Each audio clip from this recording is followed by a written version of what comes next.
Hello guys! So last day ko na po ngayon sa Guernsey and flight ko na kinabukasan papunta ulit ng Pilipinas. So magkita-kita po tayo and ready na ang aking mga luggages. So anong-ano nga ba yung mga dinadala ko kapag nagta-travel ako?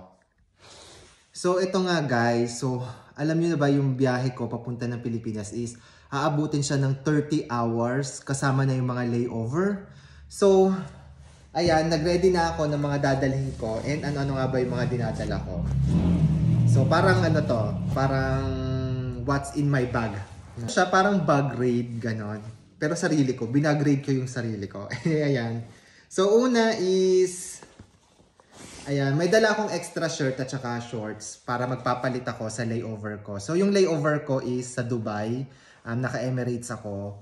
So bala ko sana magpalit ng damit doon kasi nga, sabihan ba naman ako ng kuya ko last na uwi ko na ang baho ko daw pagdating.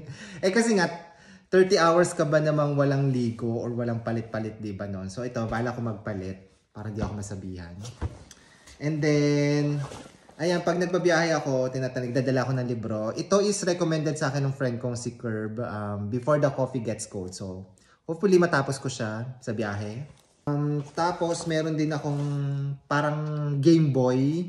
So yan, meron akong ganito. Para pag naumay ako magbasa or wala akong ginagawa na umay ako. Yan, pwede akong maglaro ng mga games dito. Tapos, syempre, hindi mawawala ang charger. May dala akong charger. Sorry, power bank pala to, di charger. Power bank. Yan, na-charge ko na yan. Tapos yan, mga toothbrush, toothpaste, at saka pang hilamos sa mukha.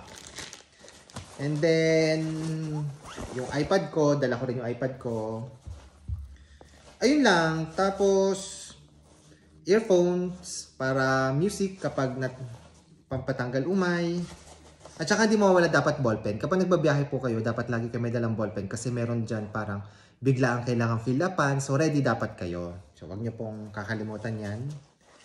And syempre, pinakamahalaga sa lahat ang passport. So wag kakalimutan to kasi di ka makakabiyahe. Ayun, at saka wallet ko, pera, and then yun yung mga cord. So yan po yung dala-dala ko kapag nagbabiyahe ako, papunta at saka pabalik ng Pilipinas. So, meron po pala akong isang surprise, nagulat ako. So ito na nga, habang nandun ako sa office, biglang may nag-message sa akin na isang supporter ng kuya ko na meron daw siyang ipapadala. So, binigyan ako ng ganito. Ang taray, di ba? Ng Ferrero, tsaka itong chocolate na pang Guernsey. Ayan. Isa po siyang supporter dito ng kuya ko, ni Habi David at ni Habi Rai. And ayaw po niya magpapangalan. So kay ate na nagbigay ng gift na to, maraming salamat. Dadalhin ko na po ito ng Pilipinas, ibibigay ko po kina Kuya Ryan. So sabi niya pagsalu-saluhan daw namin. So sobrang natetempa ko, mukhang ayaw ko na nga iuwi. Muntikan ko na siyang kainin dito. Di ba bongga? Yung mga dala ko parang Cadbury, pero sa atin nagpadala ng Ferrero. Ayan, super thank you!